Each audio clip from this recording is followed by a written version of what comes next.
those around, I hear a cry, a muffled sob, a hopeless sigh. I hear their footsteps leaving slow, and then I know my soul must fly. From those around, I hear a cry, a muffled sob, a hopeless sigh. I hear their footsteps leaving slow, and then I know my soul must fly. Assalamu alaikum wa rahmatullahi wa barakatuh. My name is Salim Hosanee and I'm your host once again for this program, From Birth Until Death. With us once again, we're delighted to have Sheikh Haitham al-Haddad. Assalamu alaikum wa rahmatullah. Wa alaikum wa rahmatullahi wa barakatuh. How are you, Sheikh? Alhamdulillah, very good. It's a pleasure to have you on here once again. Jazakallah khair, barakallah feek. Sheikh, in the previous episodes, we've been talking about the upbringing of the newborn. We went through a number of things such as aqiqah, head shaving, we've been talking about breastfeeding, and now we've come to the important topic of custody. And we just want to know who should provide custody of the child, just as a starting point. Okay, Bismillah ar-Rahman ar-Rahim, alhamdulillah wa salatu wa salamu ala rasulillah. First of all, we mean by custody looking after the child. Looking after the child from different angles. First of all, emotionally, which is very important. Yes. And the second point, the needs of that child. Yes. Food, clothes, Yes. shelter. These are the basic needs. Yes. Plus the emotional needs. Right, sure. And the upbringing in general, the tarbiyah. So these are three important levels of custody, you can say. Yes. Or elements of custody. The physical needs are mainly three things: the food, clothes, and shelter. Yes. Of course, some people might say, what about health? Of course, health is included in Yes. that, or medicine, if there is a need for that. The other thing is, so this is the physical needs of the Yes. child. The emotional needs. The emotional needs, yes. Many people don't look at the emotional needs because the child needs his mother Yes. emotionally, and he needs his father as well emotionally. Yes. And also the third need, which is the tarbiyah, Yes. which is the right of the child over his parents Yes. to receive good upbringing, to teach him what is right and what is wrong, Yes. including what? Including teaching him the Islamic teachings. Right. Okay? The Prophet ﷺ said, "Muru awladakum bis-salati li-sab'a, wadribuhum alayha li-ashar." Muru. So you are commanded to command your children. Yes. And from this hadith, you are commanded to pray part of your prayer at home, because the sunnah is to be prayed at home. Yes. So when the parents pray at home, the child sees them, and then the child starts copying them. Yes. This is again part of the upbringing of the child, Yes. to teach him what is right, what is wrong, if Yes. he lies, if he exposed himself, and so on. Yes. This is tarbiyah. Yes. Of course, we are not giving a lecture about tarbiyah, because the remit of this program is the fiqh rulings. Yes. But this is the general meaning of custody, or hadanat al-tifl, especially in the first few years of his age. Yes. I think that's an important point you mentioned, Sheikh. I'd just like to mention to our viewers once again that we're concentrating on the rulings specifically here of the upbringing of the Yes. child rather than other aspects. Please continue, Sheikh. Yeah, so this is the custody. Yes. Now, generally speaking, who should provide this? And it is the right of the child upon who? Yes. Generally speaking, it is the right of the child on both his father as well as his mother. Okay. But there are some details. His father is responsible to provide him with the maintenance, financial maintenance. Right. والوالدات يرضعن أولادهن حولين كاملين لمن أراد أن يتم الرضاعة وعلى المولود له means the father of the child. Yes. رزقهن وكسوتهن بالمعروف. Yes. The father of the child should provide for the child and his mother and his and his mother the one who is looking after the child. Yes. And there are a number of ahadith. I think that once we talk about the ahadith, people think that the matter is not a common sense. It is a common sense, and it is well established in Sharia. Yes. So the father is financially responsible to look after his children. Okay. And as you know, the Prophet ﷺ, among the ahadith, that the Prophet ﷺ said, كَفَى بِالْمَرْءِ إِثْمًا أَنْ يُضَيِّعَ مَنْ يَعُولُ. It is a sufficient ithm for the person to neglect what he is responsible for, or those whom he is responsible for. And you know, to the level that zakat al-fitr, zakat al-fitr, the fitr zakah, the scholars said that the father should pay for his children. Yes. On behalf of his children. Yes. As it is mentioned indirectly in some of the hadith, Hadith Ibn Umar and Hadith Ibn Abbas. So the financial maintenance is the responsibility of the father. Okay. Now the care and breastfeeding, as we mentioned previously, and looking after the child, cleaning him, etc., is the responsibility of mainly the mother. However, scholars, most of them believe that if the mother said, I will not do this for your child unless you pay me, yes, because we just mentioned the ayah, وَالْوَالِدَاتُ يُرْضِعْنَ أَوْلَادَهُنْ, if she said, no, you can't, I will not do this unless you pay me, yes, then she is entitled for this. Right. So she's entitled to this financial... She's entitled for compensation, to look after her child, yes, and to look and to breastfeed even the child. Right. Okay? Okay. Now this is again generally speaking. Now if she is divorced, then that entitlement is more established. Right. So she said, this is your child, yes, I will not look after him except if you give me this money. yes.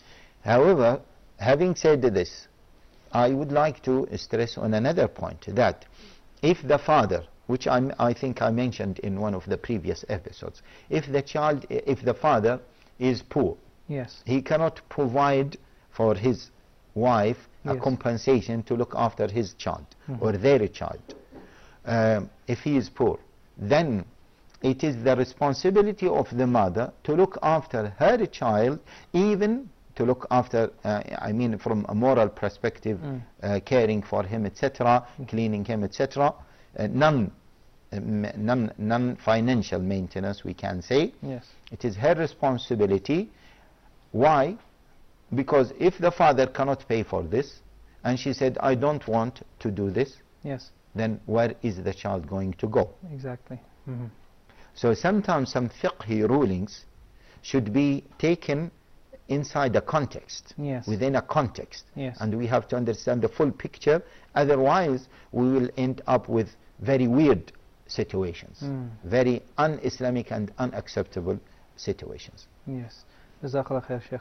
Now we mentioned about, you touched upon if there was to be a divorce, or there was the separation, and there was a child involved. Now what would happen in terms of the custody of that child in this situation? Yeah, Bismillah. Normally, the issue of custody is discussed when there is a divorce. That is true. So, the man divorced the wife, they have children. Yes. Now, let us make it simple. The children might be very young children. Yes. Let us say below the age of puberty. Okay.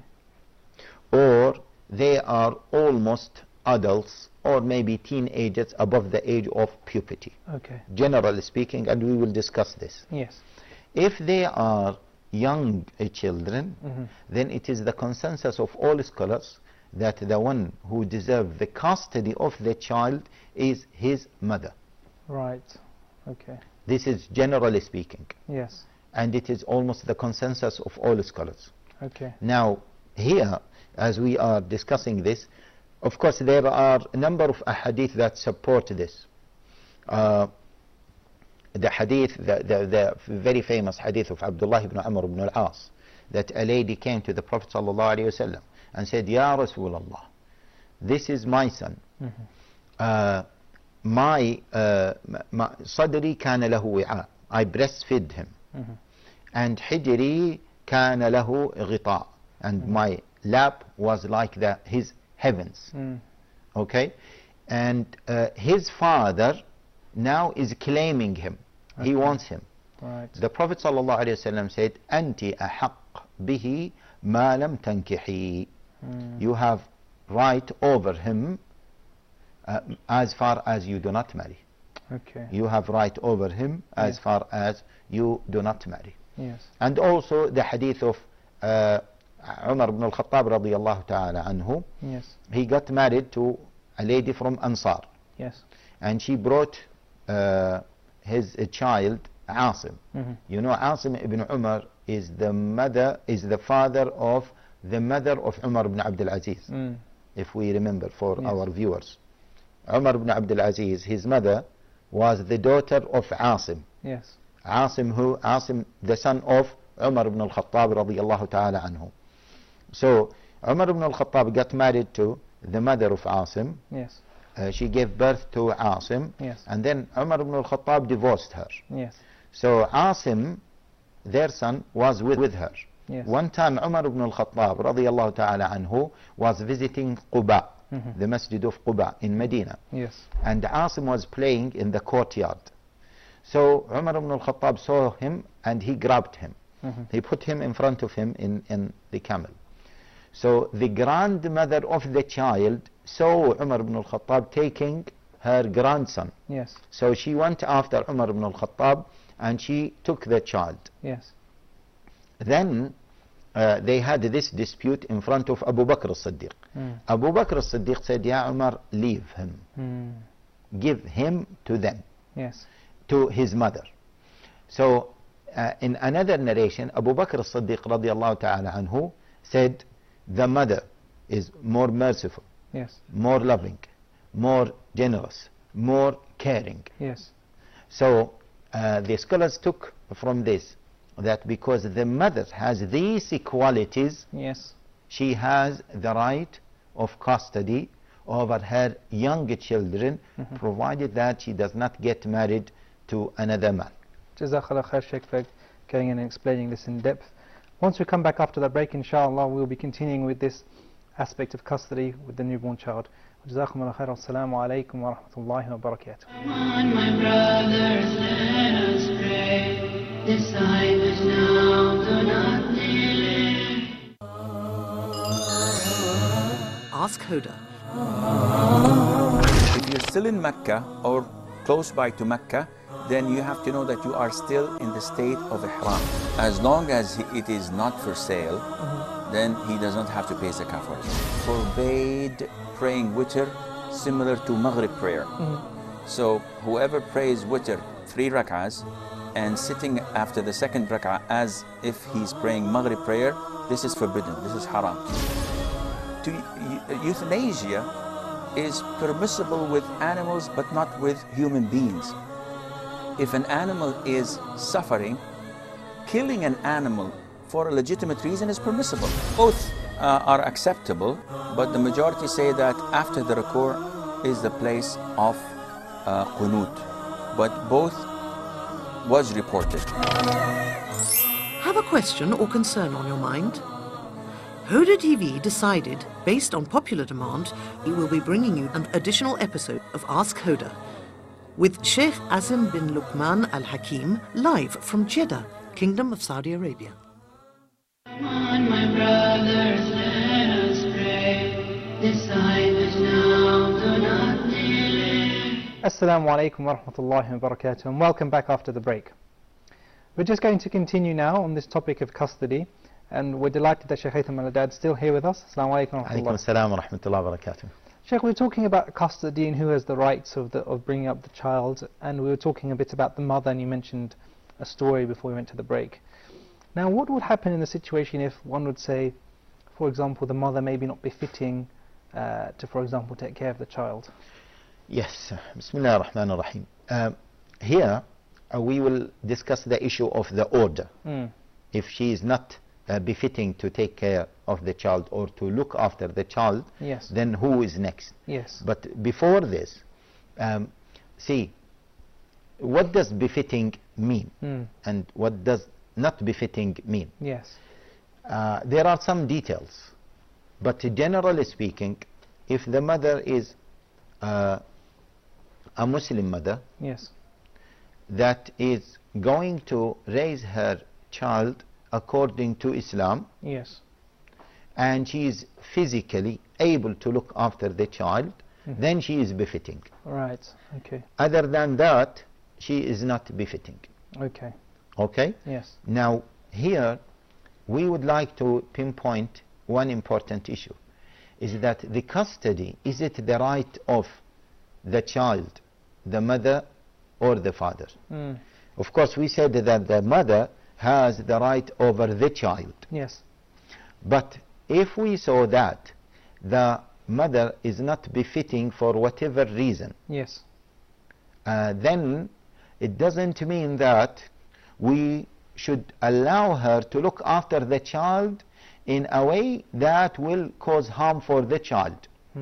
Which means that the highest priority in terms of custody, or the highest right in terms of the custody, is the right of the child, Right. not the right of the mother nor the right of the father. Okay. So what is most suitable to the child, what Yeah. is best for the child, then we should go for that. Okay. And Sharia said, generally speaking, what is the best for the child is his mother, unless there are some elements, or there are problems with the mother, if from Aqidah perspective, or from religion perspective, or from physical perspective, or from other perspectives, then we can say that because of the interest of the child, he should go to someone else. Right. So this is the point. Okay. Now, some people, they don't have a balance between the right of the child to get the right upbringing, Yes. and the right of the mother, because the mother has some rights over her child. You cannot deprive a mother from her children. Yes. Similarly, you cannot deprive a father from his children. Yes. So there are three rights. Not just in some Western countries, unfortunately, they look at the right of the child only, Yes. irrespective of the emotional needs for his mother and the emotional needs for his father. Yes. So sometimes they would deprive a mother from her children Yes. just because of a small thing. I was with Sheikh Yusuf Estes, and we were talking about this, and he said in America, if whatever you do to your child, whatever, even if you smack him a little bit, then you have to go to the court. And if it is the case that you are a Muslim, then they might take him, of course, under the law. And this is generally speaking in Western countries. Yes. Yes. And here we say that, subhanallah, you did not look after the right of the mother. You are breaking her heart. And Islam was what? Islam looked at all of them. Yes. Okay? Islam looks at the right of the child himself, the right of the mother herself, and the right of the father. Yes. So this is the case.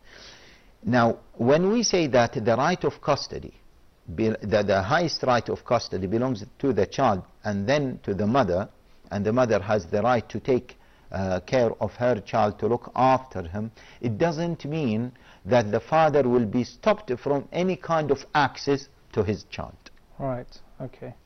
But there should be an agreement that the child will live, for example, during the weekdays with his mother. Okay. But in the weekends, he will go to his father. Okay. There should be a setup like this. Yes. Or, for example, the mother drops him to the school, Yes. and the father collects him Right. to see him. Yes. And the mother should not stop the father from having access to the child, provided that this access does not disturb or cause harm. Okay. So, for example, if the father wants to collect his son from the school and drop him to his mother, Yes. then the father should not stop from that. Yes. Because it is his right, and it is the right of his son to be what? To be raised up by a child, by his father. Yes. He needs a father in his life, Yes. and if it is a daughter, she needs a father, Yes. okay, in her life. Yes. This is something important. Unfortunately, in the West, what we have seen is that sisters, when they gain the custody of their children, they stop the father from having any access, Yes. because they are supported by the law, and this is haram. Okay. And they are not depriving the father Yes. from seeing the child or having access to the child. They are depriving the child from being raised up by a father. Right. So it is a big sin. Yes. Okay. Okay. Jazakallah khair. I mean, that's very prevalent, especially in Western countries, within the UK. As Yes, you know. definitely. Yeah. And just carrying on from this in terms of the order. So we mentioned the mother. Then what would happen if, for example, the mother's not befitting, or for whatever reason? Yeah, after the mother, if the judge decide that the mother is not befitting or she is not there, Yes. or according to the hadith that we just mentioned, أنت أحق به ما لم تنكحي, hadith Abdullah ibn Amr ibn al-As, that you have more right over him provided that you do not get married. Yes. So if she gets married, then she loses the right of custody over her children, over Right. her younger children. Okay. So in that case, who is next? Most of the scholars believe that her mother is the next. Okay. Her mother is the next. Right. Some scholars believe that her sister is the next, Okay. which is the auntie of the children. Yes. And some other scholars believe that the father, Yes. her husband, is the next. Okay. They said that there is no clear evidence regarding this. And they said that if we are looking at the interest of the child, Yes. then sometimes the father has more right and has more ability to bring up his child and to look after him than the grandmother of the child. Okay. Also, they said that if there is a dispute, and instead of going to someone who is not directly related to the child, he is second relative, we should go for the first relative, who is what? Who is the father Yes. of the child. Okay. Moreover, they said that if the child stays with the grandmother, it is in fact he is staying with the mother. Oh. And the mother, she is spending time with her husband, with her new husband. And that goes against the interest of the child. Yes. Okay? So anyway, we leave it to qada, to judgment, if that is the case. Okay. But generally speaking, it is the grandmother, or the mother of the mother, to be specific and more accurate, Yes. is the mother of the mother Okay. has more right of custody over the child. Okay. And then after that, it is the aunt, the khala, Yeah. the auntie, and then it goes to the father, and so on. It is a matter of judgment. Let us not get into this. Okay. Jazakallah khair for clearing this issue up, Sheikh. Now, sometimes it may happen that, we mentioned this, if the child is very young, if the child was, for example, a teenager or someone a bit old, around that age group, what would happen? Would he be able to choose in this situation? Okay. Yeah. There is in Hadith Abi Hurairah that there was a dispute between a father and a mother over a child. And the child was almost, you can say, a teenager. Okay. A boy who was a teenager. Okay. So the Prophet ﷺ said to the child, to the boy, this is your mother, this is your father. Go with whom you want to go with. Right. Okay. So they took from this hadith that there is a certain age. Above that age, above that age, the boy will be given the choice. The boy will be given the choice whether he wants to join his mother or to stay with his, to remain with his mother or to go with his father. Okay. He will be given the choice. Is the choice? Okay. This is if the child is what? A boy. A boy. Okay. But they said if the child is a female, Yes. then the female should go with her father, full stop. Jazakallah khair for that answer, Sheikh. We've come to the end of another episode, and inshallah in the next episode we'll be looking more in depth and continuing this topic about the newborn and the child and the upbringing. Jazakumullah khairan. Wassalamu alaikum wa rahmatullahi wa barakatuh. From those around I hear a cry, a muffled sob, a hopeless sigh. I hear their footsteps leaving slow, and then I know my soul must fly. At last it comes to heaven or hell, decide which now, do not delay. Come on, my brothers, let us pray. Decide which now, do not delay. Come on, my brothers, let us pray. Decide which now, do not delay. From those around I hear a cry, a muffled sob, a hopeless sigh. I hear their footsteps leaving slow, and then I know my soul must fly. Himself and so on. Yes. This is tarbiyah. Yes. Of course, we are not giving a lecture about tarbiyah because the remit of this program is the fiqh rulings. Yes. But this is the general meaning of custody or hadanat al-tifl, especially in the first few years of his age. Yes. I think that's an important point you mentioned, Sheikh. I'd just like to mention to our viewers once again that we're concentrating on the rulings specifically here of the upbringing of the child rather than other aspects. Please continue, Sheikh. Yeah, so this is the custody. Yes. Now, generally speaking, who should provide this? And it is the right of the child upon who? Yes. Generally speaking, it is the right of the child on both his father as well as his mother. Okay. But there are some details. His father, the right of the child over his parents. Yes. To receive good upbringing, to teach him what is right and what is wrong. Yes. Including what? Including teaching him the Islamic teachings. Right. Okay? The Prophet ﷺ said, "Muru awladakum bis-salati li-sab'a, wadribuhum alayha li-ashar." Muru.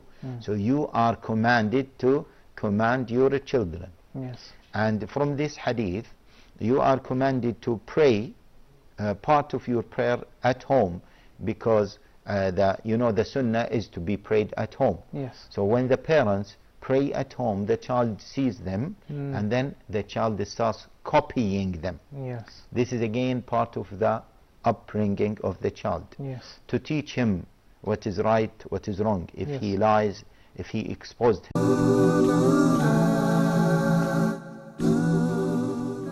From those around I hear a cry, a muffled sob, a hopeless sigh.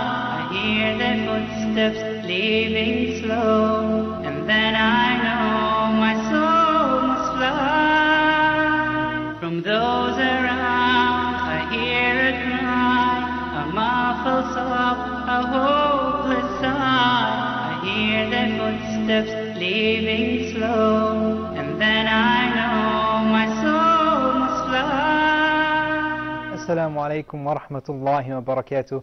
My name is Salim Hosanee, and I'm your host once again for this program, From Birth Until Death. With us once again, we're delighted to have Sheikh Haitham al-Haddad.